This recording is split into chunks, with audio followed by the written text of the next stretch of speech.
What's up, everyone? Today we're going to keep it short and clear about crafting mythic items in Diablo 4, Lord of Hatred. I'll briefly go over what items are now considered legendary, what mythic means in the current meta, and how you can modify and acquire them. I'll also cover how to do it properly so you don't waste your resources, because believe me, it's very easy to waste them. Plus, I'll throw in a few key tips and tricks. This is new off, and let's get into it.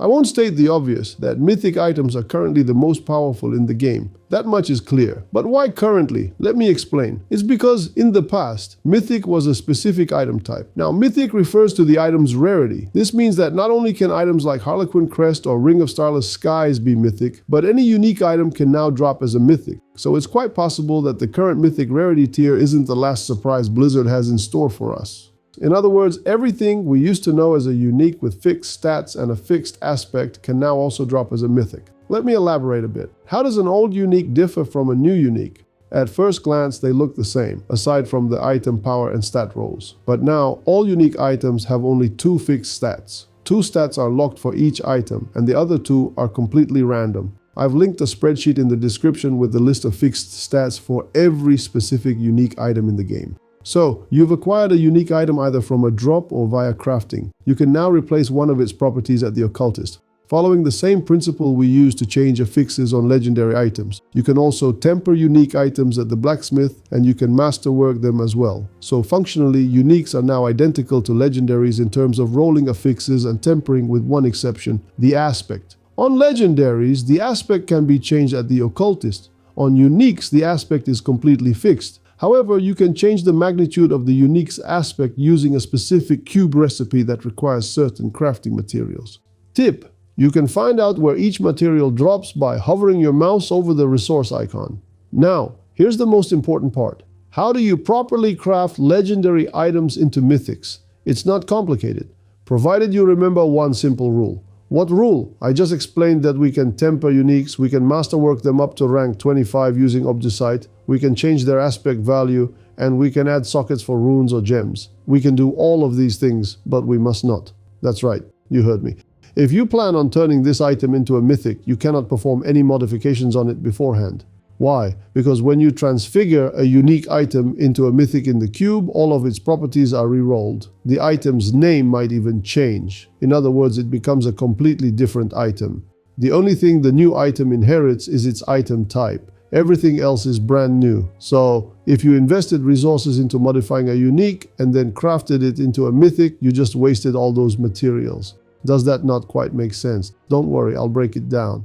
This specific cube recipe will transfigure any unique item, and I emphasize any, into a mythic version. The resulting item will be a unique mythic of the same type as the item you placed in the cube. Put a helmet in, you get a helmet. Put a ring in, you get a ring, and so on. Tip: do not use uniques that have desirable stats you might want to keep for later. Now, at the moment of transfiguration, all of the item's stats are completely re-rolled. As I mentioned earlier, every unique or mythic item now has two fixed stats and two random stats. However, this crafted mythic will always roll with maximum values on all stats. Its aspect value will always be increased by 30%, and it will always have a tag on it that says crafted. This crafted tag means you can only equip one item with this tag on your character at any given time. It doesn't matter if the item was crafted using this particular recipe or crafted through the old recipes at the blacksmith. Remember this. You can craft a random mythic at the blacksmith from the pool of classic mythic items. These are the items that existed in Diablo 4 before the latest patch. You can craft items using runes and sparks at the occultist, which will be the new unique mythic items. This gives you a random mythic based on the item type. And finally, you can transfigure any legendary item into a mythic in the cube. In all three cases, the resulting item will have the crafted tag, and you can only equip one of them at a time. Conversely, you can also obtain any mythic item, whether it's an old one or a new one, it doesn't matter, as a drop. You can potentially get any mythic item to drop, and this dropped mythic will not have the crafted tag. You can equip as many of these non-crafted mythics as you want. The only challenge is actually getting them to drop. Where they drop and what their drop rate is still unknown. Once I gather the data, I'll be sure to share it, just like I did for all the previous seasons. I've linked my spreadsheet in the description.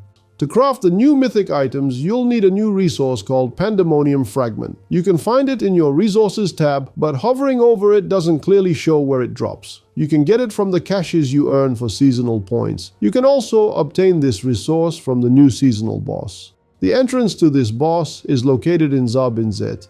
After defeating the boss, a chest appears that requires a new key to open. This new key replaces the old Betrayer's Husk key. This new unique key works for both the new Uber boss and Belial. In my opinion, this indicates that this new Uber boss is here to stay permanently. Tip: this new key, like the old one, drops from the Echo of Belial, which can spawn randomly after defeating any other Uber boss. So you put your unique item in the cube, select the correct recipe, and hit Transfigure. You'll get a mythic item of the same type. After that, all of the same actions that are available for legendary items are also available for these new mythics. You can temper a property on it at the blacksmith that is available for any legendary item of that same type. Tip 1. Any tempered property will always roll at its maximum value. Remember, all stats on this type of item are always maxed out. Tip 2. This tempered property can also roll with a greater affix. Tip 3. A greater affix on a tempered property can appear on any item regardless of its rarity, as long as it has an item power of 900. You cannot get a greater affix on a tempered stat on items with an item power below 900. This mythic item can also have its quality upgraded all the way to plus 25, just like any other legendary or unique item. Additionally, you can add a random property to these new mythic items during transfiguration. By adding the prism, you reduce the chance of rolling a useless stat like indestructible, but it also removes the possibility of getting the biggest, juiciest bonuses. For a full list of what actions you can perform on items in the cube, check out the corresponding video. And that, I believe, is everything you need to know about crafting the new mythic items in Diablo 4, which started as of Season 14. Hopefully I didn't forget anything. If you like this, hit that like button. If you didn't like it, hit it anyway. And no matter what, leave a comment. I'd also really appreciate it if you'd subscribe. Thanks for watching, and I'll see you next time. Peace.